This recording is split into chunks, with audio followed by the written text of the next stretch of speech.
Hai, kita bertemu lagi di mata kuliah SIM. Kali ini, kita akan membahas materi tentang etika dan keamanan sistem informasi. Tonton terus videonya ya. Moral adalah tradisi kepercayaan mengenai perilaku mana yang benar atau salah. Etika adalah satu set kepercayaan, standar, pemikiran dari suatu individu, kelompok, dan masyarakat. Hukum adalah peraturan perilaku yang dipaksakan oleh otoritas yang berdaulat, seperti dari pemerintah kepada rakyatnya. Menurut Profesor Richard O. Mason, terdapat 4 isu etika yang berkenaan di era informasi saat ini, yang beliau sebut dengan akronim PAPA, yaitu Privacy, Accuracy, Property, dan Accessibility. Privasi merupakan hal yang menyangkut hak individu untuk mempertahankan informasi pribadi dari orang lain yang tidak diberikan izin pengaksesan. Sebagai contoh dari pelanggaran privasi, manajer pemasaran mengamati email milik stafnya atau penjualan data akademis. Privasi dibedakan menjadi 2, yaitu privasi yang bersifat fisik dan informasi. Privasi fisik adalah hak seseorang untuk mencegah orang lain yang tidak dikehendaki terhadap waktu, ruang, dan properti miliknya. Privasi informasi adalah hak seseorang untuk menentukan kapan, bagaimana, dan apa saja informasi pribadinya yang ingin dikomunikasikan kepada pihak lain. Akurasi adalah ketepatan informasi dalam mewakili sebuah objek dan bebas dari kesalahan. Sebagai salah satu contohnya adalah kasus kesalahan deteksi misil Amerika Serikat. Properti adalah entitas fisik ataupun virtual yang dimiliki oleh suatu individu ataupun kelompok. Perlindungan terhadap hak properti tersebut dikenal dengan istilah haki. Kekayaan intelektual diatur melalui 3 mekanisme, yaitu hak cipta, paten, dan rahasia dagang.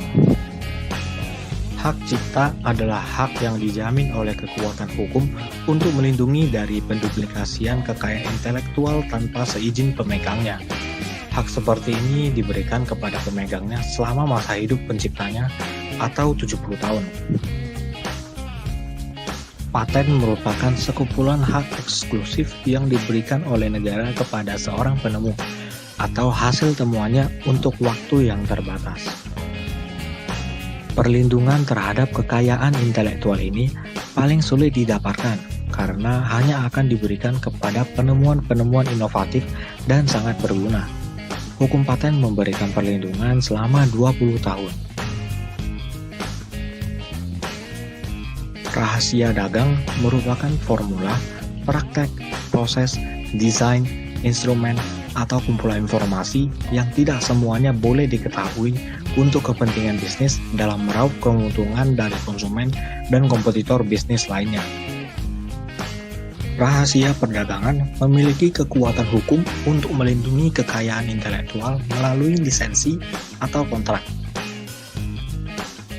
Pada lisensi perangkat lunak, seseorang yang menandatangani kontrak persetujuan untuk tidak menyalin atau meniru secara keseluruhan perangkat lunak tersebut untuk diserahkan ataupun dijual kepada orang lain. Aksesibilitas informasi adalah informasi apa saja yang berhak diakses oleh orang lain dan bagaimana informasi tersebut dapat digunakan. Isu yang sering terjadi terkait aksesibilitas seperti haki, UU ITE, dan lain sebagainya. Menurut Profesor Richard O. Mason, terdapat 5 prinsip dasar agar teknologi informasi dan informasinya dapat digunakan untuk meningkatkan harkat hidup manusia. Perusahaan harus dapat memenuhi perjanjian sosial penggunaan komputer dengan cara memastikan bahwa informasi sistem di perusahaan tidak akan melanggar privasi seseorang, bersifat akurat, terlindungi dari penyalahgunaan sumber daya informasi, melindungi intellectual property, dapat diakses untuk menghindari buta informasi, dan pencabutan HAM.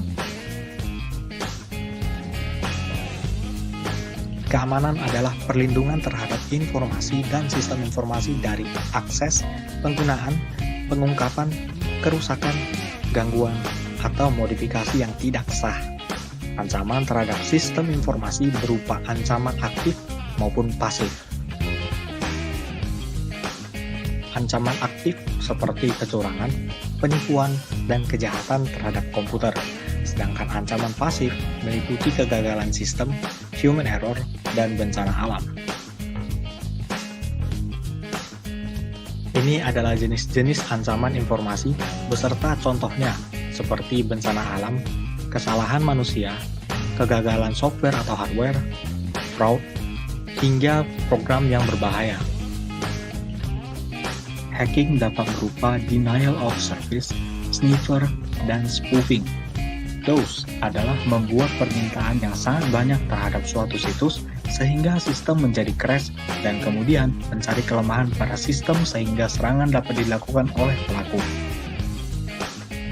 Sniffer adalah teknik implementasi program yang dapat melacak paket data seseorang ketika berselancar di internet dan merekam isi dari akun yang melintasi internet.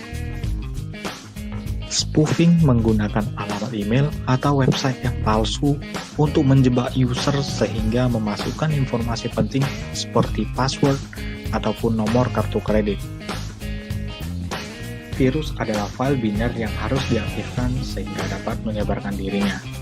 Virus dapat merusak atau menghapus file, menampilkan pesan aneh, bahkan merusak sistem komputer. Virus tidak pernah menyebar ke sistem lainnya secara otomatis jika tidak diaktifkan terlebih dahulu. Worm adalah program atau file biner yang dapat menggandakan dirinya ke sistem lain secara otomatis. Perbedaannya dengan virus adalah virus membutuhkan bantuan pengaktifan untuk menyebarluaskan dirinya, namun worm dapat secara otomatis tanpa bantuan. Sebagai contoh, jika suatu jaringan LAN terinfeksi worm, maka seluruh komputer yang terhubung dengan jaringan tersebut akan terinfeksi worm yang sama juga. Trojan Horse adalah program yang dibuat untuk menembus keamanan komputer dan mengambil alih kendali dari jarak jauh, serta mencuri data penting seperti password, nomor kartu kredit, atau file rahasia lainnya. Hoax sebenarnya bukanlah virus, namun adalah istilah dalam menyebut berita bohong mengenai virus. Hoax biasanya datang dalam bentuk email yang isinya memberitahu agar pengguna komputer menghapus file tertentu yang dikabarkan dicurigai sebagai virus.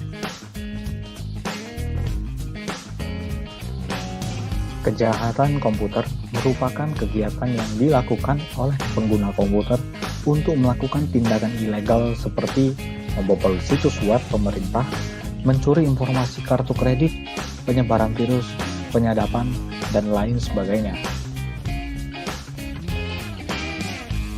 Teman-teman mungkin masih ada yang kurang paham apa bedanya hacker dan cracker. Hacker adalah orang yang mengakses komputer yang bukan haknya namun tidak melakukan perusakan pada sistem. Cracker adalah orang yang memboboli sistem yang memang tujuannya adalah merusak. Ini adalah grafik yang menunjukkan siapa pelaku yang paling berpotensi untuk melakukan kejahatan sistem. Ternyata, pelaku yang cenderung berpotensi untuk melakukan tindakan kejahatan tersebut adalah orang yang memiliki hak akses ke sistem. Hal ini karena user sistem tersebut lebih mengenal seluk-beluk dan celah kelemahan pada sistem yang mungkin dapat dimanfaatkan untuk kejahatan. Ini adalah beberapa jenis kejahatan komputer: data diddling, Salome slicing, cloning, carding, piggybacking, social engineering, spoofing, dan lain sebagainya. Terkait kejahatan pembajakan software, ternyata yang paling banyak terjadi di daerah Eropa Timur sebesar 63%. Disusul oleh Amerika Latin, ternyata Asia termasuk area yang melakukan pembajakan software yang cukup tinggi, yaitu sebesar 51%. Keamanan sistem informasi adalah tindakan pencegahan untuk menjaga komputer dan informasi yang ada di dalamnya, sehingga lebih aman terhadap pengaksesan yang ilegal. Beberapa pengamanan sistem informasi yang dapat dilakukan, seperti penerapan rencana pengamanan untuk mencegah pembobolan, backup, ubah password secara berkala, gunakan software antivirus. Saat ini sudah banyak device yang sudah mengusung teknologi biometrik, bahkan sebagai alternatif password seperti fingerprint, iris scanner, face detection, dan lain sebagainya. Enkripsi adalah proses penyajian pesan sebelum memasuki jaringan atau gelombang udara yang kemudian pesannya akan dibuka kembali saat diterima oleh penerima pesan yang dituju. Sebenarnya, enkripsi juga bisa dilakukan di luar dari penyajian saat pengiriman pesan, tapi informasi pada sistem juga bisa. Namun, proses pengenkripsiannya hampir sama. Contohnya, enkripsi password. Misalnya, salah satu pengguna sistem X memiliki password akun dengan angka 1-6. Maka angka password tadi tersimpan ke dalam database sistem bukanlah karakter angka yang sama, melainkan karakter acak sebagai penyawaran data untuk keamanan informasi. Enkripsi dapat bekerja dalam 3 jenis, yaitu sistem kunci rahasia simetrik, di mana pengirim dan penerima memiliki kunci yang sama, namun manajemen terhadap kunci untuk membuka enkripsi berpotensi menimbulkan masalah. Teknologi kunci publik adalah menggunakan kunci privat atau kunci publik. Otoritas sertifikat adalah lembaga atau orang terpercaya yang memberikan keterangan bahwa suatu situs web dapat dipercaya, yang menyediakan kunci publik kepada pihak yang terpercaya. Juga menggunakan Secure Socket Layers atau SSL. Firewall adalah salah satu implementasi keamanan untuk jaringan internet, di mana terdapat software dan hardware yang dirancang untuk menjaga user, sehingga tidak ada pihak lain yang masuk ke sistem jaringan yang sedang diakses tersebut. Untuk menghadapi ancaman virus, terdapat beberapa tips pencegahannya, yaitu install software antivirus, buatlah data cadangan, bisa dengan cara backup data, hindari menggunakan program yang tidak dikenal, hapus email dari sumber yang tidak dikenal. Menjaga privasi saat online berguna untuk mereduksi potensi ancaman pencurian data pribadi. Hal ini dapat dilakukan dengan cara menghindari cookies pada situs web yang tidak terpercaya, kunjungi situs secara anonim demi menjaga privasi diri, dan gunakan peringatan saat meminta konfirmasi email saat mengakses suatu situs online. Selalu hati-hati terhadap penipuan di dunia maya, seperti adanya pelelangan di internet, web cramming, multi-level marketing, penawaran liburan, kesempatan bisnis, penanaman modal, produk-produk perawatan kesehatan, dan lain sebagainya. Nah, selesai sudah materi untuk pertemuan kali ini. Jangan lupa untuk mengulang materinya ya. Kita bahas lebih lanjut mengenai SIM di pertemuan selanjutnya. Sampai jumpa.